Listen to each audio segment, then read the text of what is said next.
En 2013, 22 millions de personnes ont fui leur foyer suite à des catastrophes naturelles.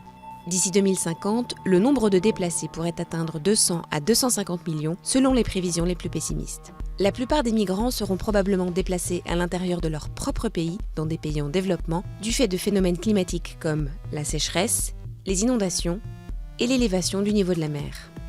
Au Bangladesh, jusqu'à 1 million de personnes doivent partir chaque année, temporairement ou indéfiniment, leur maison et rizière étant régulièrement englouties par les eaux.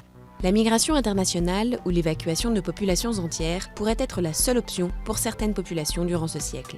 Les habitants des îles menacées par la montée des eaux ont pour recours la relocalisation de communautés tout entières sur des terres moins exposées. Les Maldives, par exemple, prévoient de construire des îles artificielles flottantes, ou la dispersion des populations et l'exil. L'archipel des Kiribati a ainsi acheté des terres aux îles Fidji voisines. On trouve partout dans le monde des zones où le risque de phénomènes climatiques extrêmes est élevé. Aujourd'hui, cette nouvelle catégorie de migrants involontaires n'est pas protégée par le droit international, comme le sont les réfugiés de guerre ou les victimes des violations des droits de l'homme. Mais l'impact des changements climatiques est susceptible d'accroître les demandes pour l'existence d'un véritable statut de réfugié climatique.